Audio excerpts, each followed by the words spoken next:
Hola amigos, ¿cómo están? Espero que se encuentren muy bien. Esta vez vamos a ver otro pequeño video test de 20 preguntas. Espero que nos vaya muy bien a todos y que contestemos bien esas preguntitas que suelen ser complejas algunas, pero eso es lo que nos interesa, que sean bastante complejas para darle un buen análisis. Bien, vamos a iniciar con la pregunta número uno. ¿Qué principio de liderazgo fortalece la confianza de equipo, control estricto sin consultas, promesas no cumplidas, información solo a líderes? Inflexibilidad en cambios o transparencia en la toma de decisiones. Pregunta bastante sencilla donde no vamos a analizar tanto porque la alternativa correcta será la transparencia en toma de decisiones, que es lo más coherente tal vez en este caso. Esto nos va a servir para que veamos la transparencia en las decisiones. Vamos a crear un ambiente de confianza, mostrar criterios utilizados, admitir incertidumbres y permitir la participación de todos en el equipo para así construir soluciones. Bien, pregunta que estaba sumamente sencilla. Vamos a la pregunta número dos. Un hombre de 52 años con IMC 34, hipertensión arterial de difícil manejo, terapia con tres fármacos, consulta por somnolencia diurna excesiva que ha provocado incidentes menores conduciendo el vehículo. Su pareja refiere ronquidos, pausas respiratorias durante la noche. El examen físico destaca la circunferencia de cuello de 43, macroglossia y malampatía grado 4. ¿Cuál es el examen para confirmar el diagnóstico y qué parámetro define la severidad de este cuadro? Bien, ¿a qué nos estamos enfrentando? Tenemos un paciente con obesidad, con datos de hipertensión arterial que está en tres, pero bueno, acá nos dice que está en terapia con tres fármacos, pero no nos habla nada sobre que si está controlada, si ni con tres fármacos se controla, pues ahí ya podemos pensar, no sé, en datos de una insuficiencia, perdón, una hipertensión arterial, pero de causa secundaria. Ya no sería la primera. Pero bueno, acá no nos vamos a meter en eso porque la pregunta no va enfocada en ello. Somnolencia excesiva. Tenemos también datos de esto del cuello, más de 43, pues ya es un indicativo de que, además del Mallampati 4, que en anestesio no, nos dirá que es un paciente de difícil intubación. Pero acá podemos decir que, bueno, respecto a Mallampati, recordemos que cuando ya está en grado 4 es cuando solamente se le ve el paladar duro, nada más. Y también es otro indicativo de que todo eso se trata de un SAOS, síndrome de apnea obstructiva de sueño. Todo eso es un cuadro típico. Bueno, eso de Mallampati no es tan típico, que acá sí es un dato que nos podría llegar a hacer confundir. Otro dato es esto de la hipertensión arterial, que es un distractor bastante grande, tal vez, pero incluso las alternativas, veamos. Poligrafía respiratoria domiciliaria, en el tiempo total de saturación para ver el parámetro de severidad. Cuestionario de Epworth, donde la puntuación de somnolencia subjetiva mayor a 10 puntos será la severidad. Polisomnografía estándar, el índice de hipopnea, como cuadro de severidad o parámetros de severidad. Nasofibroscopía de la vía aérea superior, su severidad será el área de sección transversal retropalatina. Oximetría de pulso nocturna y su parámetro de severidad es el nadir de saturación del oxígeno durante el sueño. Bien, pregunta que, pues ya viendo incluso las alternativas, como que ya sabemos que está solamente enfocado en el SAUS. La alternativa E, que pienso que es la que está más errónea, esto de la oximetría de pulso simplemente nos sirve para ver si hay saturación, si va a desaturar, que, bueno, sería algo bastante inespecífico como para dar el diagnóstico de elección. Acá no se dice para confirmar el diagnóstico, sería como que de elección, el código estándar. La nasofibroscopía también, eso ve algunos pólipos, tumores, pero pues acá no nos va a servir de nada. Nos queda tres: la poligrafía respiratoria, cuestionario de Epworth o polisomnografía estándar. El cuestionario de Epworth, pues es algo subjetivo donde le vamos a hacer preguntas al paciente. Y vimos alguna pregunta bastante relacionada con este cuestionario, donde sí, la pareja nos ayudaba mucho. También es otro dato muy importante. Pienso que este dato que tal vez para algunos les parezca insignificante, que su pareja refiere ronquidos y pausas respiratorias, es clave, porque el paciente puede no darse cuenta de todo el cuadro que él tenga, pero sí alguien que viva con él, con el paciente o con la paciente, no simplemente su pareja, pues puede ser cualquier otra persona, nos podría dar bastante información muy relevante para el caso, como que hay ronquidos, por respiratorias, todo esto es bastante importante. El cuestionario de Igor, pues es un cuestionario para ver esto de la somnolencia. pero el paciente igual nos puede mentir, por eso es algo subjetivo. Entonces la descartamos. Nos queda la poligrafía respiratoria domiciliaria o la polisonografía estándar. Recordemos que el síndrome de qué se trata, o bueno, palabra clave dentro del síndrome. Síndrome, apnea, obstructiva y el sueño. Entonces, es cuando el paciente está durmiendo.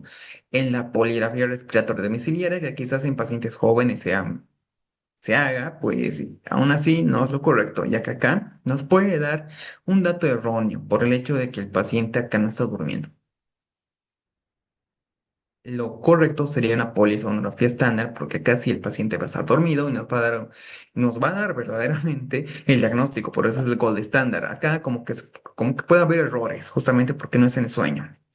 Entonces vamos a marcar la alternativa C, polisonografía estándar, donde nos dice: esta polisonografía estándar, realizada en un laboratorio de sueño, es el examen de elección, a diferencia de otros, porque registra variables neurofisiológicas, respiratorias y cardíacas. Los parámetros será el índice de apnea, hipopnea, como el parámetro de severidad. Y los parámetros, o bueno, dentro de los eventos tenemos leve, moderado, severo. Yo les recomiendo siempre saber el moderado porque nos dice de 15 a 30. Si será más, pues es algo severo. Si es menos, algo leve. Factores de riesgo: la obesidad, el cuello ancho, osteoporosis, el mal empate, son factores de riesgo, más que tales predictores potentes, factores de riesgo para tener este SAOS. Bien, pregunta que es bastante importante. Un tema es preguntado, pero bueno, es sencillo, no se pueden olvidar estos datos claves. Vamos a la pregunta número 3. ¿Cuál es la forma profunda de pioderma que afecta folículos pilosos y glándulas sudoríparas? Ectima superficial, vitiligo, dermatitis seborreica, foliculitis profunda o forúnculo, pityriasis versicolor. Pregunta que está bastante sencilla. Acá tampoco hay dónde explicar, dónde analizar algo. El ectima superficial es tipo impétigo, más o menos, es parecido, pero eso es superficial, ya que aquí nos dice profundo. Descartado. Vitiligo es algo autoinmune, las manchas acrómicas, descartada. Dermatitis seborreica, donde habrá estas lesiones que pueden ser algo descamativas, no tanto como una psoriasis, pero igual de color algo amarillento, que es lo más típico. Algunos lo pueden describir como ámbar también, pero lo clásico es que sea medio amarillento. Seborreica, o sea, también respecto al tipo de piel. Bueno, tiene muchos factores para que exista dermatitis seborreica. Foliculitis profunda, forúnculos, sí, va a afectar folículos pilosos, esto es de la foliculitis o glándulas sebáceas, glándulas sudoríparas, por eso es foliculitis profunda, forúnculo. Pityriasis versicolor, no, eso es algo fúngico. Acá nos habla de folículos pilosos y glándulas sudoríparas. Simplemente vamos a marcar la alternativa de como correcta y estamos bien. Tenemos que esta extensión genera una lesión nodular, dolorosa, eritematosa, cuando está comprometido los tejidos subcutáneos y las glándulas sudoríparas. El agente causal, el aurus, la evolución puede romperse espontáneamente o requerir drenaje, dependiendo qué tan grave sea esto. Vamos a la pregunta número 4. Un hombre de 45 años que trabaja con ganado bovino consulta con un cuadro de 2 meses de evolución caracterizado por fiebre, sudoración y dolor lumbar persistente que ha ido en aumento. Al examen físico destaca dolor localizado a la percusión de la apófisis espinosa de la columna lumbar. Se solicita resonancia magnética que evidencia compromiso de disco intervertebral y erosión vertebral adyacente a nivel L4 y L5. ¿Cuál es el diagnóstico? Y la complicación osteoarticular crónica de esta enfermedad: espondilitis anquilosante. Tenemos como complicación sacroileitis bilateral simétrica con progresión ascendente, tuberculosis ósea, mal de Pot, espondilitis torácica con formación de abscesos paravertebrales, artritis reumatoide, artritis erosiva de articulaciones pequeñas con rigidez matinal, brucelosis crónica, que nos dará una espondilodicitis vertebral lumbar, o será la alternativa E, osteomelitis hematógena por Staphylococcus aureus, nos dará absceso vertebral agudo con formación de secuestro óseo. Una pregunta bastante larga, donde sí está sencillo, esa pregunta está sencilla, va enfocado a algo en específico, pero demoramos mucho a leer y tal vez ya dentro de una com propio, pues vamos a demorar aún más en responder. Y tenemos 1 minuto por pregunta, así que en este caso, pues analizando a fondo, tenemos un cuadro como que algo crónico, ¿no? Porque tiene 2 meses. Podemos decir que ya es algo crónico. El antecedente es bastante importante. Trabaja con ganado bovino. No nos dicen qué específicamente, pero que trabaje con ganado, pues ya es un dato muy relevante. Fiebre, sudoración, dolor lumbar persistente que ha ido en aumento. Al examen físico tenemos el dolor localizado a la percusión de la apófisis espinosa de la columna lumbar. Y la resonancia magnética, que es un examen que nos ayuda bastante, nos muestra compromiso del disco intervertebral y erosión adyacente del L4 y L5. Solo nos pide diagnóstico. Entonces, espondilitis anquilosante. Como complicación crónica, sacroileitis bilateral. Simétrica con progresión ascendente. Bien, esta espondilitis anquilosante es algo genético donde es algo inflamatorio. Entonces no tenemos nada de que nos diga que es algo inflamatorio. No nos dice que tengamos esto de dolor que mejora con el ejercicio, empeora en reposo. Además, la resonancia magnética es algo que ya nos diría sacroileitis, porque la sacroileitis es lo primero que vemos y lo más importante en una espondilitis anquilosante. Y la resonancia magnética ya lo diría, tal vez de manera no tan objetiva, algo subjetiva, pero acá simplemente nos dice compromiso del disco intervertebral y erosión, nada más. No podría ser lo correcto. Incluso acá, como su complicación osteoarticular crónica, nos dice simétrica con... Pues, esto sí es algo crónico, pero lo primero es la sacroileitis. Acá no tenemos este dato, incluso en la resonancia magnética, que es lo más sensible, entonces la podemos descartar. Tuberculosis ósea, mal de Pot, espondilitis torácica con formación de abscesos paravertebrales. Acá quizás podemos pensar por eso de la fiebre, sudoración, pero nos falta el dato de la tos. Bueno, entonces el dato de la tos acá nos habla de que el dolor está en la columna lumbar. Si fuera columna torácica, pues ya podemos pensar que sí sea relacionado a la alternativa B. Acá nos ayuda mucho de que nos diga torácica.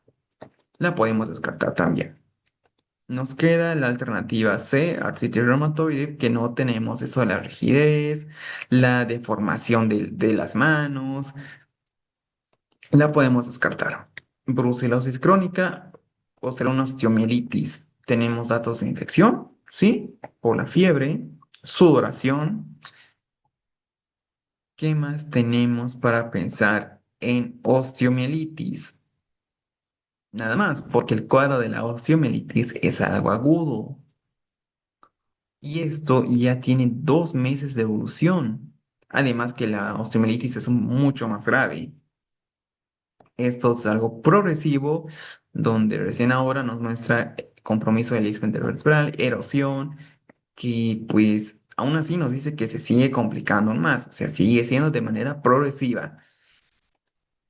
Dicho esto, lo correcto será pensar en la alternativa D, brucelosis crónica.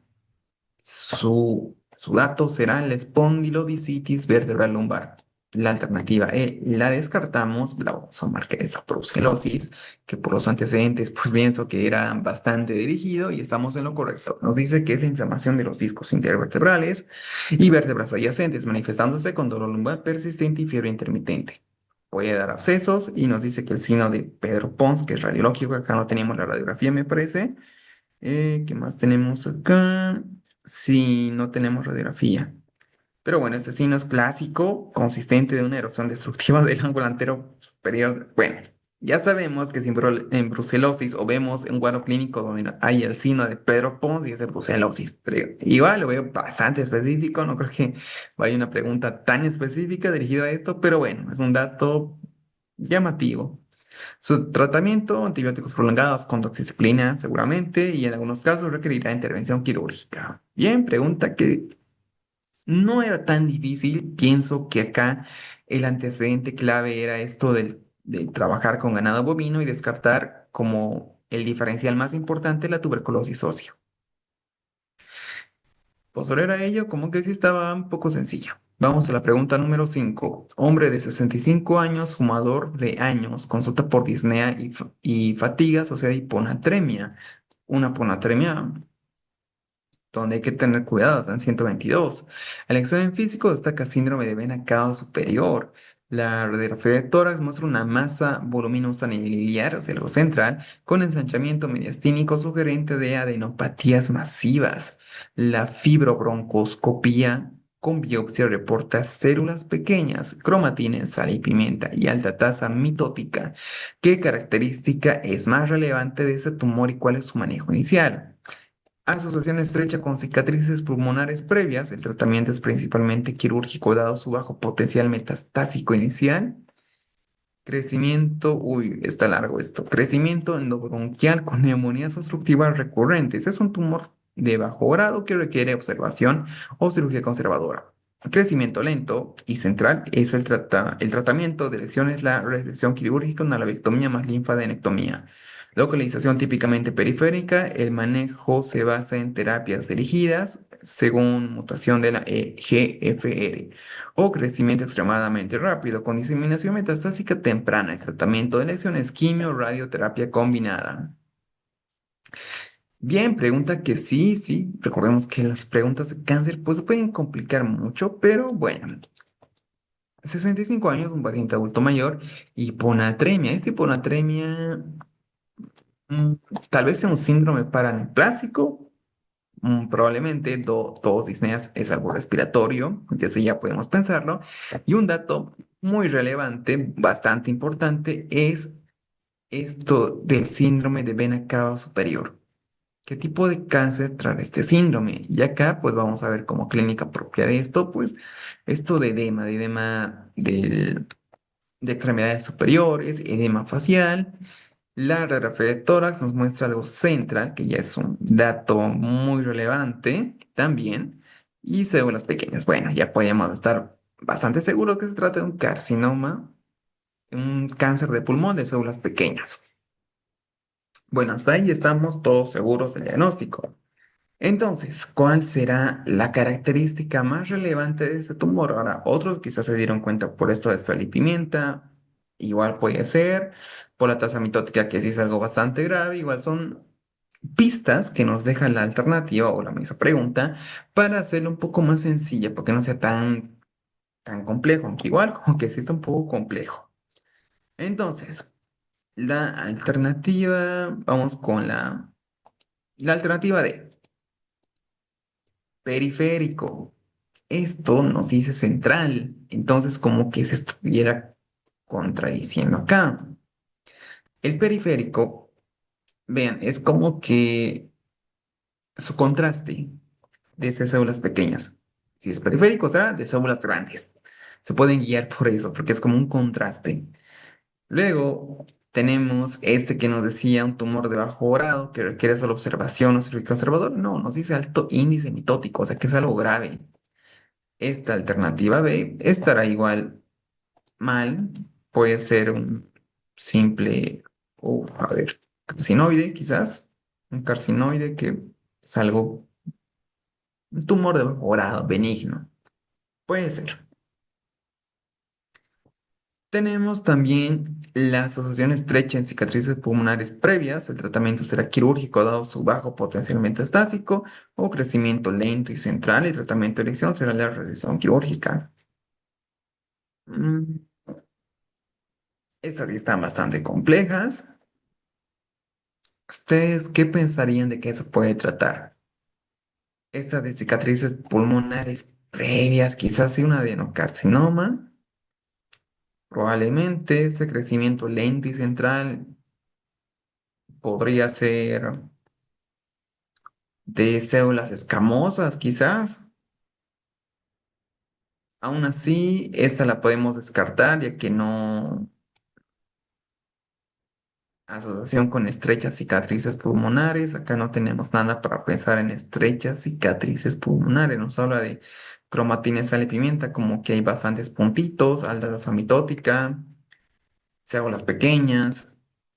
Entonces nos quedamos con la alternativa C, perdón, E, que es algo extremadamente rápido, metastásico, o pensamos en la de crecimiento lento y central, pero ojo, esta C nos dice crecimiento lento. Y esto, si recordamos cómo es este cáncer de células pequeñas, pues no tiene un crecimiento lento, incluso me dice alta tasa mitótica. O sea, es bastante agresivo. Y sí, es muy agresivo, porque cuando ya nos da síntomas es que el paciente ya está en metástasis, por eso es que es muy agresivo, es bastante rápido también esto del proceso metastásico. Son pistas que nos llevan directamente a pensar que esto será de crecimiento extremadamente rápido con diseminación metastásica temprana y el tratamiento de elección es la quimioradioterapia. Y estamos muy bien. Alto índice mitótico, marcada agresividad, pues son datos que incluso este alto índice mitótico lo tenemos acá, una alta tasa mitótica.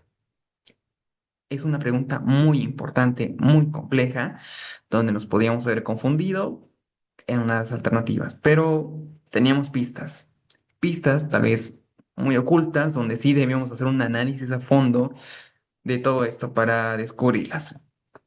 Bueno, nos dice también que nos muestra un alto grado de proliferación, diseminación hematógena y linfática temprana, porque es bastante agresivo, es clásicamente central o ciliar, invadiendo rápidamente el mediastino, causando este síndrome de vena cava superior, que es un dato bastante característico del cáncer de pulmón de células pequeñas. ¿Y qué más tenemos acá? Que su tratamiento será con quimioterapia sistémica en forma de enfermedad limitada debido a su rápido potencial metastásico, porque pues la cirugía no. La cirugía muchas veces es curativo, pero en este caso no, no es de curativo. Bien, tenemos esa pregunta. Rango normal de sodio, 125 a 135, 120 a 130, 150 a 160, 135 a 145, 140 a 150. No hay mucho que decir, esta pregunta está bastante sencilla, no hay dónde analizarla. Lo correcto será pensar en esto que es de 135 a 145 menos hiponatremia más hipernatremia. No hay nada más para decir.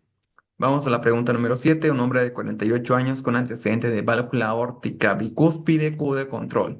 Se mantiene asintomático y realiza buena actividad física sin limitaciones. Al examen físico destaca un soplo diastólico de alta frecuencia en el borde external izquierdo y un pulso de gran magnitud.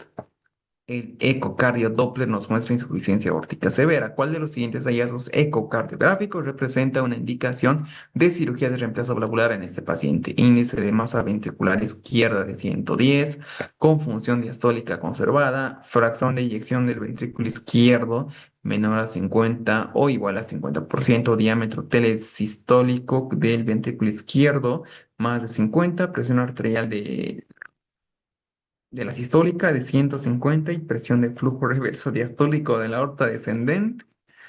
Presencia de válvula bicúspide con calcificación leve, gradiente transvalvular medio, fracción de eyección del ventrículo izquierdo, es una FEBI de 62 y el diámetro de la raíz aórtica de 42. Esta pregunta pues está compleja, está difícil, pero bueno. Claves acá que debemos recordar sobre qué es esto, reemplazo valvular. En el reemplazo de válvula aórtica o en el reemplazo valvular para este paciente, siempre debemos recordar que primero debe ser asintomático. Eso es la clave, porque no, un paciente que tenga síntomas graves o que tenga síntomas, pues no va a soportar el reemplazo. ¿Qué más tenemos para decir acá? Tenemos la clínica típica, que será un soplo diastólico.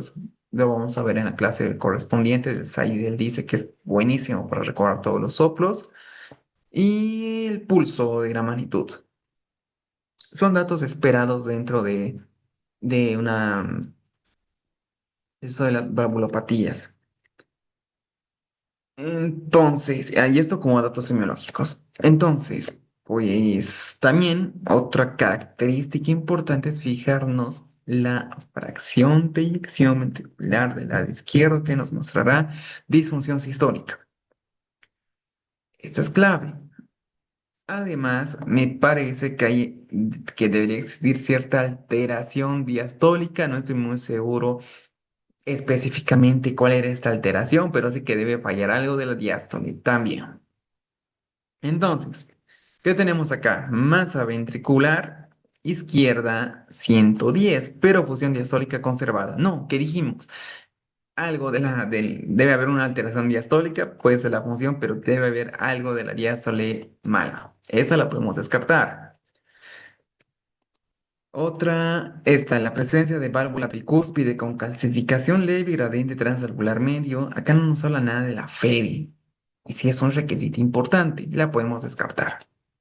Presión arterial sistólica de 150 milímetros de mercurio, presencia de flujo reverso diastólico. Bueno, acá tenemos algo de la diástole, que sí, flujo reverso es algo malo, pero ¿dónde está la FEBI? Lo descartamos y nos quedan dos. La FEBI menor o igual a 50, diámetro telesistólico del ventrículo izquierdo o fracción de eyección del ventrículo izquierdo de la FEBI en 62 y diámetro de la raíz aórtica 42. Bien, acá es algo curioso. Dijimos que primero paciente asintomático, luego revisa la FEBI y a ver si es que existirá alguna alteración de la diastólica. En este caso, tenemos la FEBI acá en 62 y acá en menor o igual a 50. Este dato nos dice disfunción de la sistólica, pero 62 está normal. Acá ya no hay disfunción sistólica. Entonces, esta es incorrecta. No tendríamos ese dato para pensar en en esto de la cirugía de reemplazo. Nos quedaría simplemente la alternativa B y todo se va por la FEBI, más que recordar tal vez, uy, esto de la diastólica, cuánto era esta afectación o qué se refería a esta afectación, si habrá una disfunción de la diastólica. Bueno, lo vamos a ver en la clase, pero acá lo que nos interesa es saber asintomático y la FEBI. Si por el contrario, pues pondría acá una pregunta que fuera bastante compleja, donde las cinco alternativas fueran relacionadas con la FEBI disminuida, hablaría de la diastólica que está conservada, algo de la diastólica que haya una afectación, pero con datos, no sé, muy específicos, como por ejemplo si esta es la correcta, entonces mayor a 50 también, no sé, con números bastante detallados, pues ya estaríamos perdidos. Y eso sí sería una pregunta imposible de responder, o bueno, tenemos casi un 20% de responder, pero aún así sería muy compleja, donde el análisis, pues no, sería solamente recordar cuánto es ese número. Y ese tipo de preguntas no se las dé por suerte. Siempre hay pistas, siempre hay algo para saber cuál es la correcta. Y si es para recordar, pues ni modo. Pero no son muy frecuentes ese tipo de preguntas. Bien, ¿qué nos dice la explicación? Que la cirugía en insuficiencia aórtica grave sintomática se indica si la FEBI está menor a 50 o diámetro telesistólico más de 50. La FEBI debe estar así, menor a 55 y el diámetro telesistólico mayor a 50. Ambos parámetros reflejan el remodelado irreversible. Mm, Me parece que este diámetro telesistólico del ventrículo izquierdo igual hace referencia a algo de la afectación diastólica. Bueno, yo lo recordaba así, acá nos dice esto del diámetro, pero bueno, igual, pregunta que estaba muy compleja y acá lo pudimos a sacar solo con la FEBI. Quizás alguno de ustedes que está viendo el video ya lo sacaron de otra manera, aquí igual, vale, mientras más rápido sí, mientras más rápido podamos descubrir a qué se refiere la pregunta y buscar la alternativa correcta, mucho mejor para nosotros. Vamos a la pregunta número 8. ¿Qué sesgo afecta especialmente a los estudios transversales? Sesgo de supervivencia, sesgo de selección inicial, sesgo de pérdida de seguimiento, sesgo de recuerdo, confusión. Ya, sesgo que afecta especialmente a esos transversales. El sesgo de selección inicial, pues es algo que afecta a todos los estudios, porque es algo inicial, es algo que tienen en común, que sí se lo arregla después, pero esto es algo indiferente, puede estar en cualquier estudio. Confusión, que no es algo típico, sí puede ser confusión, porque ese transversal no sigue una línea de tiempo, puede venir de acá a acá, de acá a acá. Entonces, puede estar igual en todos, es algo indiferente. Tenemos de supervivencia, pérdida de seguimiento o recuerdo. Bien, acá la pérdida de seguimiento es típico de los estudios de corte. Estos estudios de corte, pues como dice, no va a permitir el seguimiento completo de los pacientes y esto ocasionará la pérdida del seguimiento de los pacientes respecto a ese estudio, donde el tiempo también es algo largo, pero ese es el dato más cardinal. El sesgo de recuerdo ocurre en los de casos y controles, donde tenemos un paciente enfermo, uno sano, y este recuerdo hace que este paciente enfermo no recuerde más o menos los factores que llevaron a tener la enfermedad, comparándolo con los sanos. Y nos queda el de supervivencia. ¿Por qué? Porque en esos estudios, al ser muy largos, que son bastante largos, pues no sé, por ejemplo, un estudio del 2019 se compara, o se hace un estudio del 2019 al 2023, por ejemplo. Y en este proceso pasa que uno de estos pacientes pues fallece. Pero si fallece no sabemos a qué fue. Esto nos daría el sesgo de supervivencia porque afectaría tanto a la prevalencia como la incidencia. Entonces, nos crea este sesgo que nos debemos cuidar de esos sesgos de supervivencia. Debemos tratar de solucionarlos. Bien, esa es la alternativa correcta. ¿Quién nos dice la explicación? Que el sesgo de supervivencia ocurre cuando un estudio incluye únicamente casos prevalentes que han sobrevivido hasta el momento de observación, excluyendo a quienes fallecieron previamente. Porque sí, van a fallecer. Ese estudio es frecuente en estudios transversales o retrospectivos, provoca la subestimación de la gravedad de enfermedades con alta mortalidad temprana y distorsiona las conclusiones al sobrevaluar los estudios o el pronóstico favorable. Pregunta que sí está. Estas preguntas de salud pública muchas veces son para recordar, pero son buenísimas cuando nos dicen algo de estudios. Vamos a la pregunta número 9. Un escolar de 8 años recientemente diagnosticado por trastorno de déficit de atención e hiperactividad de tipo combinado inicia tratamiento farmacológico con metilfedinato. Es un estimulante del sistema nervioso central que ayuda a esto de la concentración. Deliberación prolongada. Los padres se muestran preocupados por los posibles efectos adversos a largo plazo. Según las guías clínicas actuales, ¿cuál es el objetivo primordial de la monitorización continua y qué parámetros deben evaluarse sistemáticamente en cada control? Los niveles glucémicos para ver el desarrollo de diabetes mellitus, las deficiencias de hierro y zinc, ya que el metilfenidato interfiere con la absorción de micronutrientes a nivel intestinal. Ahí es un niño. Descartar la aparición de arritmias ventriculares complejas mediante la realización de un electro, evaluar periódicamente la función renal y hepática para prevenir toxicidad o ajustar la dosis de medicación según la respuesta clínica y minimizar los efectos adversos monitorizando peso, presión, talla y frecuencia cardíaca. Bien, recordemos que estos son muy parecidos sí, son asociados o muy parecidos, me parece, a eso de las anfetas. Y en este caso, ¿qué vamos a hacer con este fármaco? Pues, ¿cómo será su control si dijimos que es muy parecido? Quizás esto de las arritmias puede ser algo pues, bastante importante ver esto. Recordemos que muchos pacientes y adultos se complican con arritmias, que es su complicación más grave. Pero tenemos bastantes alternativas que son muy parecidas. ¿No les parece que la alternativa E como que va a todas, va a abarcar a todas, ya que nos dice medicación según la respuesta clínica? Entonces no vamos a ver solamente la función renal, si capaz que haya arritmias, no vamos a ver solo las arritmias y tal vez hay niveles glucémicos altos, pues un manejo integral sería la alternativa correcta, donde sí se ajuste la medicación según la respuesta clínica para mejorar todos estos efectos adversos.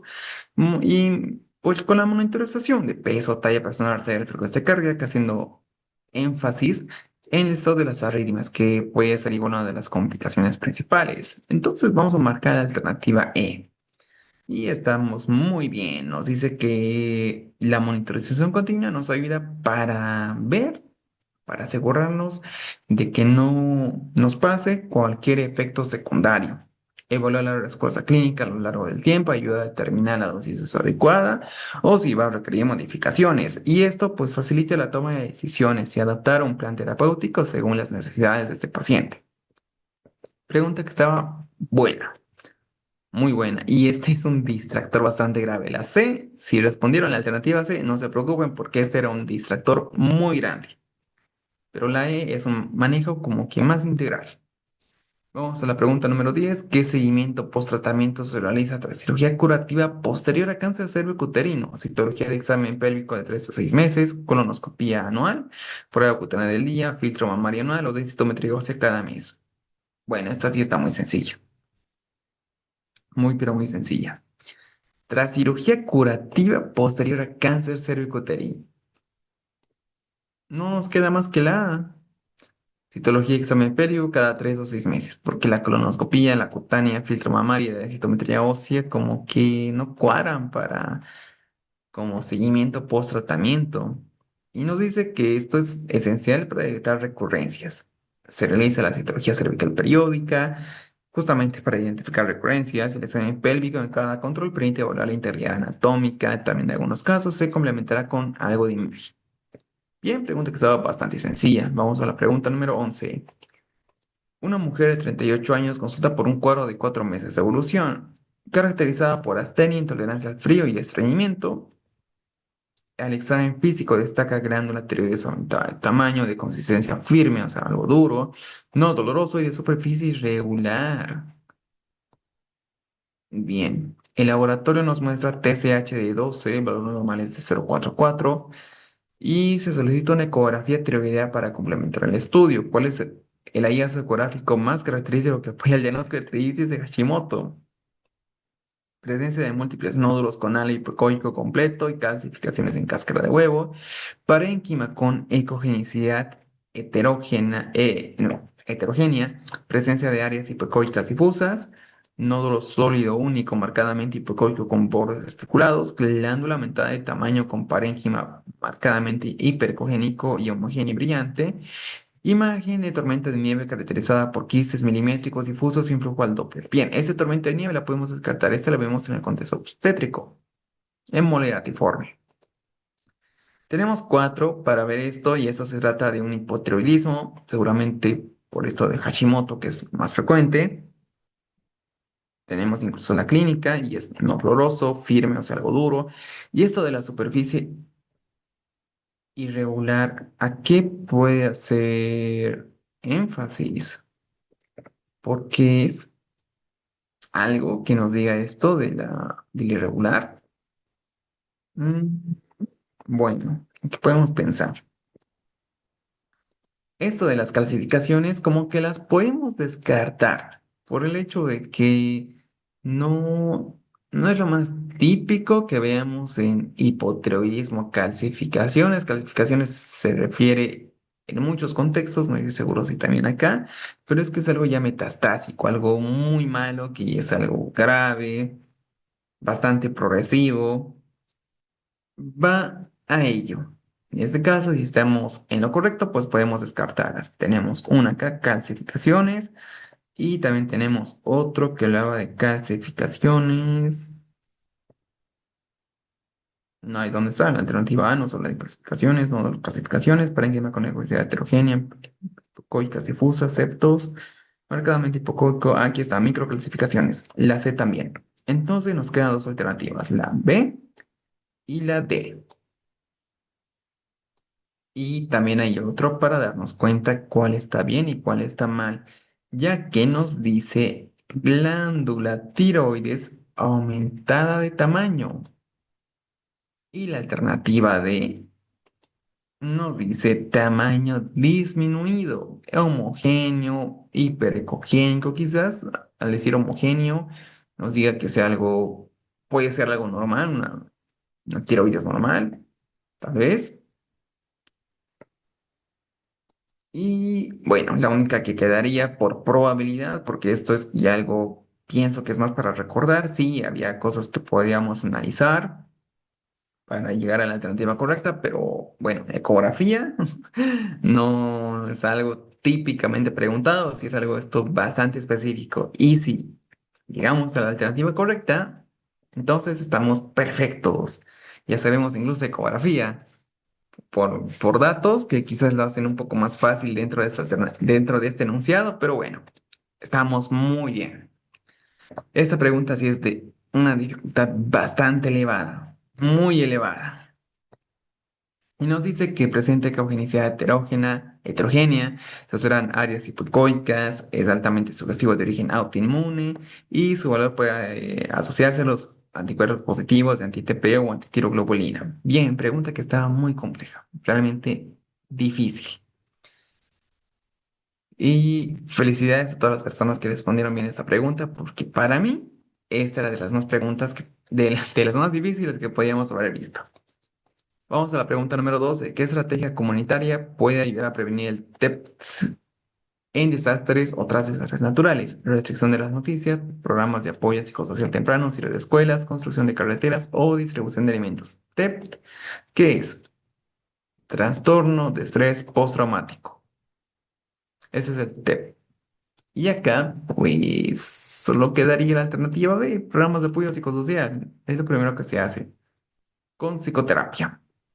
Descartamos estas y nos quedamos con la alternativa B, la cual es la correcta, porque las otras no cuadraban. Proporciona intervención psicológica temprana, ayuda a reducir el impacto psicológico del trauma y promover la resiliencia a nivel individual y colectivo, y también ayuda a prevenir la cronificación de los síntomas. Bien, es una pregunta pues muy importante. No crean que hablar de TEP acá es algo sencillo, es un tema muy infravalorado, que pues la salud mental siempre es buenísimo hablar de ello.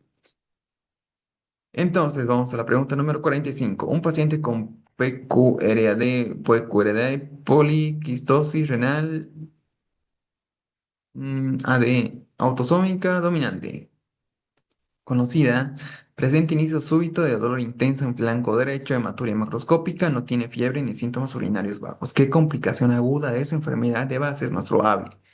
Bien, esto nos puede decir que es algo crónico porque nos dice conocida, o sea, como que algo que ya tenía desde más antes, pero ahora pues se complicó y que no haya fiebre ni síntomas urinarios vagos, pues van a ser bastante importantes. Será una pielo, una apendicitis, crisis renal esclerodérmica, trombosis de la vena renal o rotura o hemorragia de un quiste renal. Bien, nos habla de poliquistosis, entonces como que lleva muy enfocado la pregunta a la respuesta.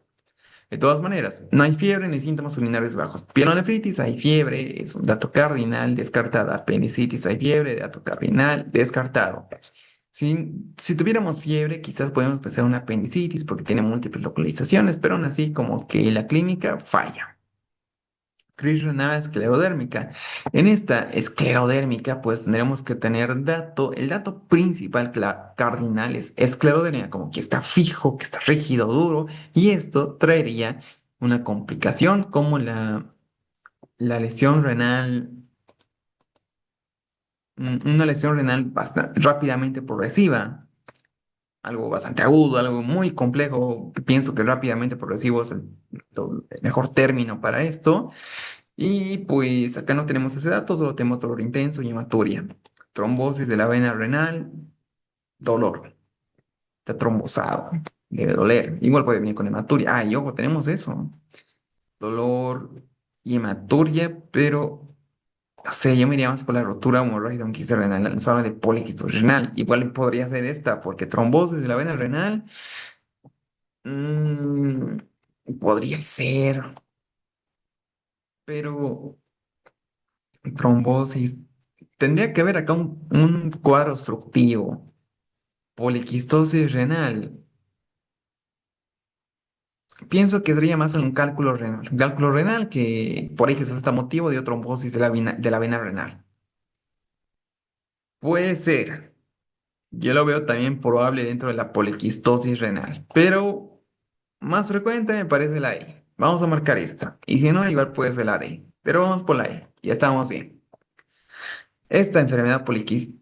poliquística renal autosómica dominante son frecuentes las complicaciones agudas, siendo el dolor abdominal o flujo en blanco son uno de los síntomas más comunes. Un inicio súbito acompañado de hematuria macroscópica con hemorragia dentro de un quiste o rotura al sistema colector o el espacio perirenal. La litiasis es más frecuente en pacientes con esto y puede causar cólico nefrótico por obstrucción de flujo urinario. La infección de un quiste produce dolor localizado, fiebre y síntomas similares a una pielonefritis. La piel pues causará fiebre, dolor lumbar y la trombosis es rara, pero puede manifestarse con dolor, edema renal y deterioro de la función renal. Bien, pregunta que estaba muy compleja, bastante compleja, pero bueno, ya sabemos que la trombosis de la vena renal podría haber sido, pero es raro, pero podría haber sido. Tenemos infección de quiste, litiasis, que acá litiasis creo que no había, pero bueno, igual. Vamos a la pregunta número 14. ¿Qué práctica mejora la adherencia de la terapia antirretroviral en programas comunitarios? Reuniones semanales sin asesoría, suministrar solo una semana de antibióticos, educación y apoyo con pares, obligar a la asistencia o distribuir libros sobre la enfermedad. Bien, es igual esa sencilla porque reuniones semanales sin asesoría no. Suministrar solo una semana no, una semana, solo una, no. Esto pues es semanal, ¿no? No es solo una semana. En unos lugares es mensual. Entonces, educación y apoyo, pues era lo correcto. No hay donde más analizar esta pregunta, que sí está igual, bastante sencilla. Y bueno, su explicación nos dice que hay que fomentar el intercambio de experiencias y vivencias. Bueno, esta es una terapia, mm, una práctica que mejora la adherencia en programas comunitarios. Va enfocado a ello. Acompañamiento emocional, facilitan el aprendizaje colectivo y también contribuye a mejorar los resultados clínicos. Pregunta, bien, está bien para recordar. Vamos a la pregunta 15. Mujer de 45 años con exantema pruriginoso en troncos y brazos, lesiones anulares con borde activo. ¿Cuál es el diagnóstico más probable? Lesión y tratamiento inicial. Pitriasis rosada, eritema multiforme, damos corticosteroides sistémicos, lupus anular, damos antipalúdicos, psoriasis en placas, damos corticoides tópicos, o tiña corporis, damos terbinafina tópica. ¿Qué hacemos en este cuadro?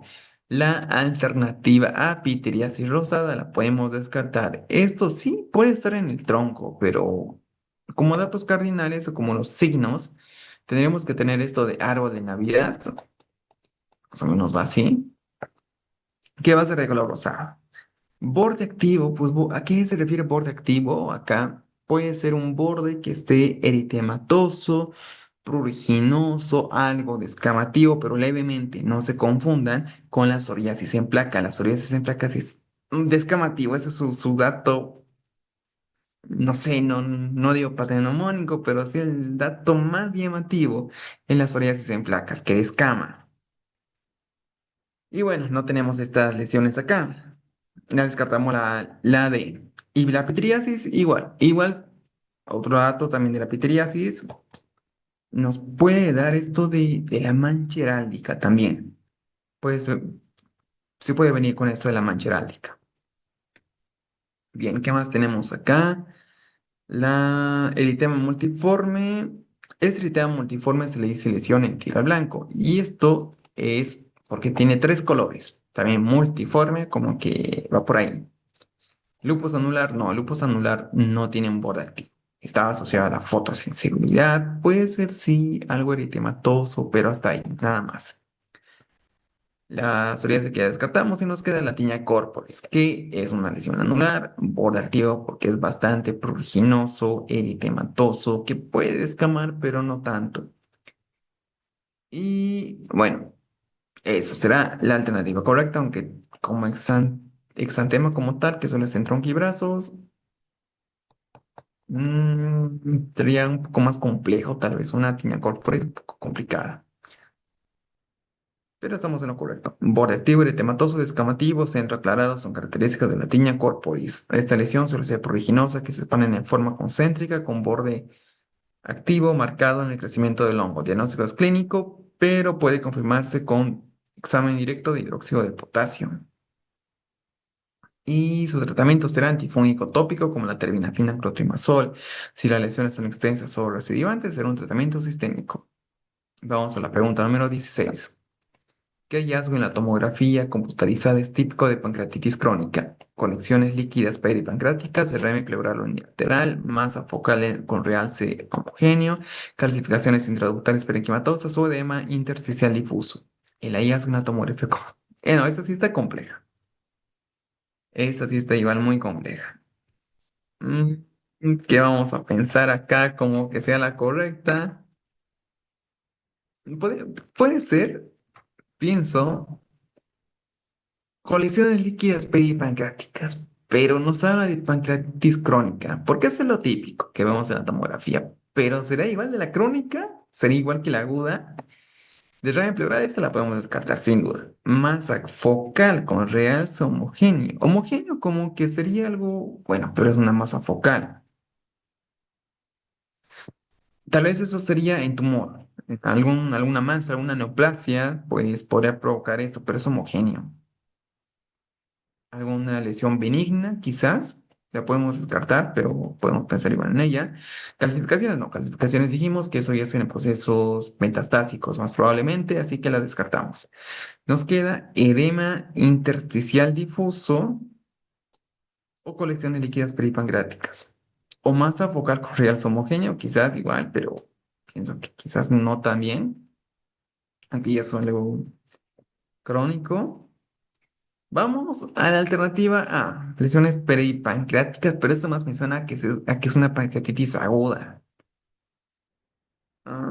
¿Qué hacemos? O vamos a la edema intersticial difuso. No, edema intersticial difuso.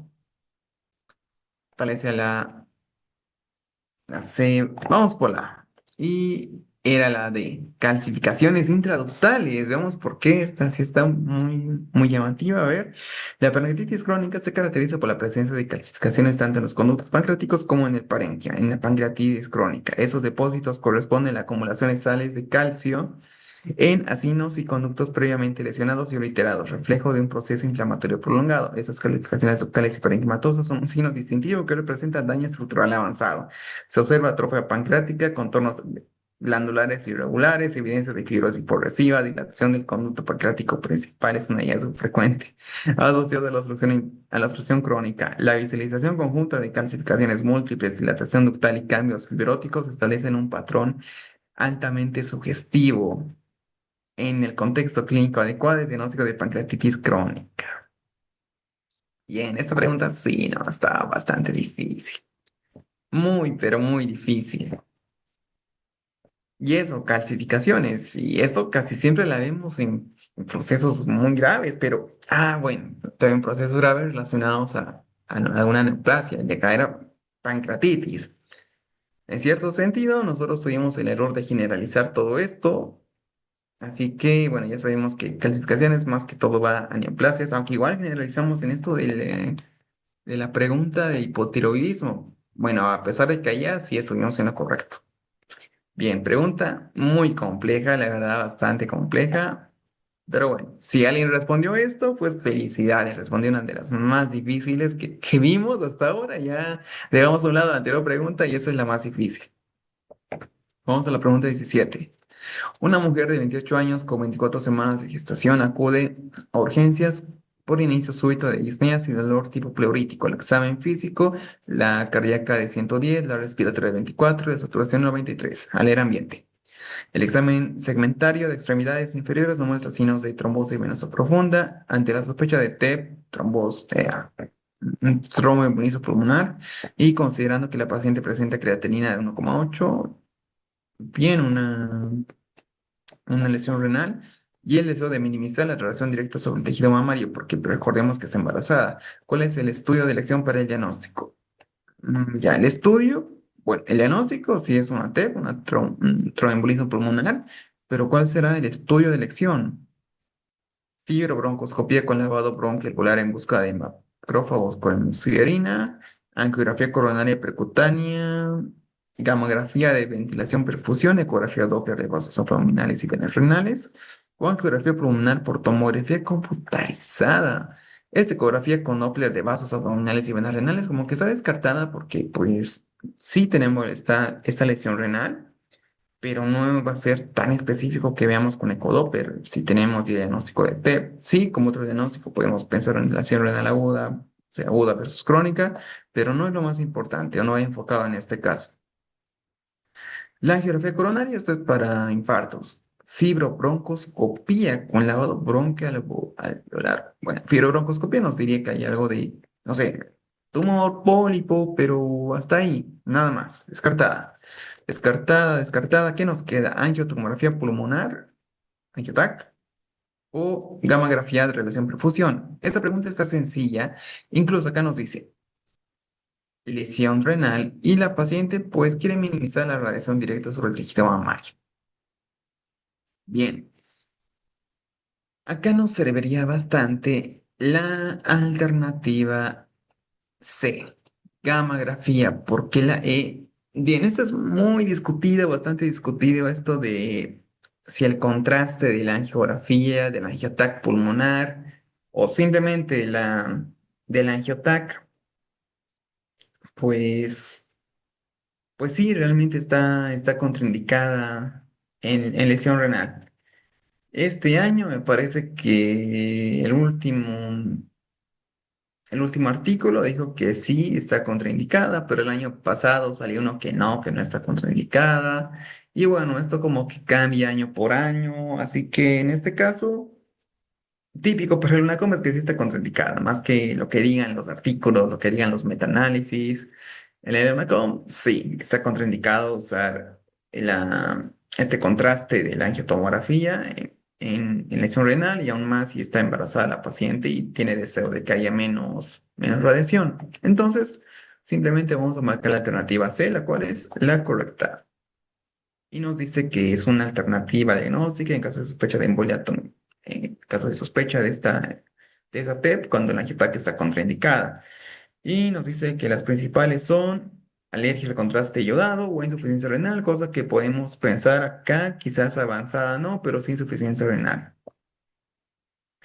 Permite detectar discrepancias entre ventilación y perfusión típicas de la embolia pulmonar. Es especialmente útil en pacientes jóvenes y, bueno, pues joven, tiene 28 años, quienes desean reducir la radiación. Bien, pregunta que sí estaba algo fácil. Vamos a la pregunta 18. ¿Cuál es la complicación más temida si no se trata adecuadamente de una infección renal? Perdón, una infección del tejido renal persistente, absceso renal, pancreatitis, hepatitis, colecistitis, endocarditis.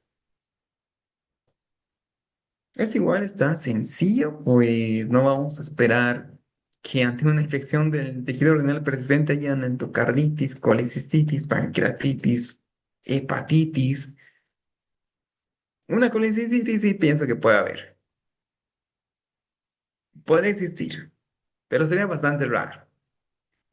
De las otras, mm, no, pero ¿cómo es que podría haber una infección renal persistente con absceso renal?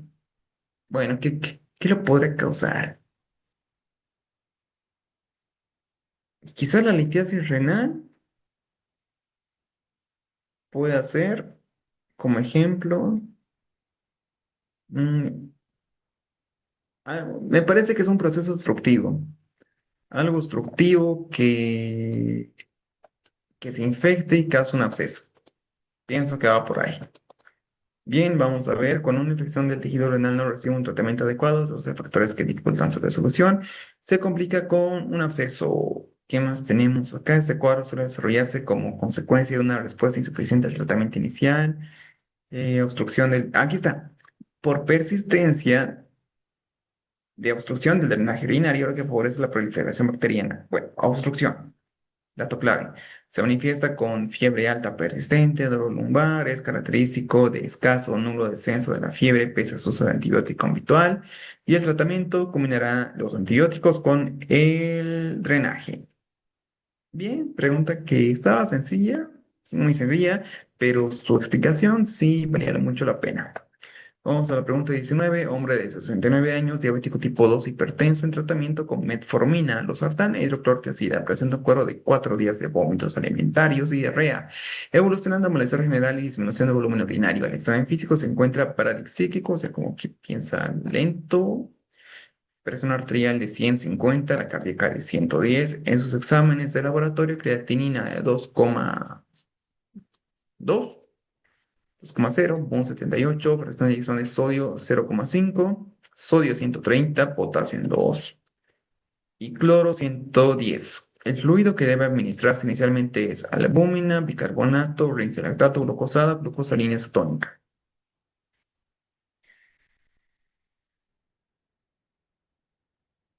Bien, pregunta que está bastante interesante. Muy interesante. A ver, diabético tipo 2, hipertenso. Bueno, esto, los antecedentes están bien, pero acá no se referencia quizás a algún mal manejo de antibióticos, perdón, algún mal manejo de sus fármacos, descompensación de sus antecedentes, ya que el dato más importante acá es esto de la fracción de eyección de sodio 0,5. Nos habla de una insuficiencia renal tipo prerrenal, por todos los datos que tenemos acá, que van de sus vómitos alimentarios y diarrea de 4 días de evolución, algo pues algo muy, muy llamativo. Y que Brady psíquico con esos datos como que ya nos dice que este paciente está muy grave, además de la lesión renal que tenemos acá, de la insuficiencia renal. Una insuficiencia renal tipo prerrenal, pues bastante grave. Sería, pienso, algo más acertado para decirlo. Y la hipocalemia, bastante importante, tenemos hiponatremia, pero algo leve. Y bueno, ¿qué vamos a usar? Albúmina si tenemos hipoalbuminemia, alteración respecto a las proteínas, edemas. Acá no nos sirve de nada. Bicarbonato si pH estuviera menos 7. Ah, y hablando de bicarbonato, pues acá sí tenemos también de base una acidosis metabólica, justamente por la insuficiencia renal, tipo renal, va a dar una acidosis metabólica también de base. La glucosa 5% ese es de mantenimiento, pues acá no nos va a servir. Incluso potasio, perdón, glucosa como que no cuadraría tanto con un potasio 2. ¿Será ringelactato o glucosalina isotónica? Y acá, eso es lo complejo. ¿Qué hacemos? Puede haber dos opciones y puede ser cualquiera de estas dos. Si pensamos en ringelactato, puede ser porque sí, porque dentro de su concentración vamos a tener sodio, potasio y hierro de cloro también, pero respecto a lo que hablábamos de la acidosis metabólica, el lactato actúa como buffer y nos va a ayudar también a controlar eso de la acidosis metabólica, además que nos va a aumentar potasio y sodio. El glucosalina isotónica sí nos va a aumentar igual sodio, pero nos va a aumentar algo de glucosa. Y este paciente como que se ha tenido diarrea, vómitos alimentarios, su glucosa debe estar bajísima. Quizás estamos en glucosa, pero el potasio está disminuido. Debemos hacer muchos controles y todo esto. Pero a lo que me voy es que quizás en esa glucosalina nosotros tendríamos el control para administrar el cloruro de potasio en la solución y así con muchos controles, ver que sube el potasio y todo esto, pero bueno, es igual otra opción. En este caso, recordemos que el manejo es escalonado e incluso acá nos dice el manejo inicialmente, y el manejo inicial, creo que con la glucosalina nos podemos complicar mucho, pero igual puede ser una opción válida. Pero el inicial quizás el ring lactato directamente. De esta manera, pues vamos a controlar esto, controlamos igual esto y también la acidosis metabólica. Puede ser algo correcto para pensarlo, entonces la marcamos. Y sí estamos bien, pero ojo, también el hecho de pensar en la solución glucosalina es algo bastante importante. Podría haber sido la alternativa correcta, igual con otro tipo de razonamiento clínico. Podríamos haber llegado también a que esta la alternativa E sea la alternativa correcta. Pero bueno, nos dice que ante una hipovolemia severa, secundaria gastroenteritis, que ha desencadenado esta insuficiencia renal prerrenal, la disminución del flujo sanguíneo por disminución del flujo sanguíneo renal. En la clínica, hipotensión, taquicardia, oliguria, alteración de nivel de conciencia, pues el pradexiquia. Su laboratorio es con creatinina mayor a 20 y la presión de eyección de sodio, que es menos de 1, pues y es tipo prerrenal. El manejo será con los fluidos intravenosos. El lactato es ideal hacer un cristalado isotónico balanceado. Su lactato convierte el bicarbonato o se convierte en bicarbonato ayudando a corregir la acidosis por hiperfusión. Y en contexto de hipovolemia severa, los hallazgos clínicos y laboratorio orientan a una lesión renal tipo prerrenal, cuyo tratamiento inmediato es la reposición de volumen con soluciones isotónicas. Pero acá incluso igual nos dice glucosalina isotónica. pero el lactato pienso que sea más ese efecto buffer. Pregunta, pues, ah, donde podríamos hablar mucho de esa pregunta. Pienso que como un debate, pues habría estado muy bien, pero hay que ser muy moderados con los debates porque pues se puede acalorar bastante. Pero bueno, era una pregunta muy compleja. Vamos a la pregunta 20. Hombre de 42 años sin antecedentes de tabaquismo. Presenta dolor cervical y sensación de bloque rígido tras forzar el cuello al intentar levantar un objeto. La radiografía cervical es normal. ¿Cuál es el diagnóstico más probable? Mielopatía cervical, cáncer de esófago, esguince cervical agudo, radiculopatía C7, osteomielitis cervical. Ya. Sin antecedentes de tabaquismo. Descartamos cáncer de esófago. Incluso tenemos que tener disfagia o dinofagia, algo bastante crónico, pero tenemos, descartamos. Mielopatía cervical nos dice compresión ¿de qué fue? De la médula ósea, compresión de la médula ósea de la mielopatía cervical. Igual descartada, no tenemos esos datos, además que esa mielopatía traería también radiculopatía, que esto simplemente es cuando se irradia este dolor cervical, se tiene que irradiar. Más abajo, tal vez otros niveles, acá dice C7, bueno. Y radiografía cervical normal, eso nos descartaría una osteomielitis, donde tenemos que tener además fiebre. Descartadísima. ¿Qué nos queda?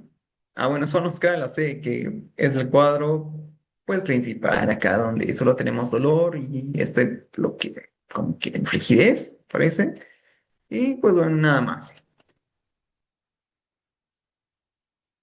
Mm, ya.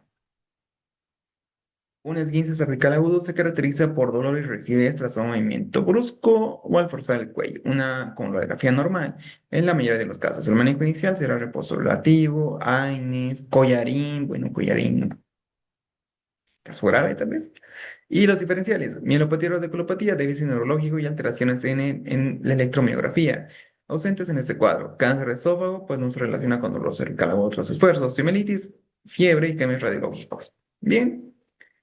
Pregunta buenísima para cerrar este video test que sí estaba muy complejo. Creo que este ha sido de los más complejos que llegamos a ver hasta ahora, pero buenísimo. Acá analizamos preguntas que estaban muy buenas, siempre haciendo un análisis muy profundizando en cada alternativa lo más que se pueda. Algunas son súper sencillas, donde que vamos a hablar sobre la pregunta uno, digamos, de la que vimos acá, pero bueno.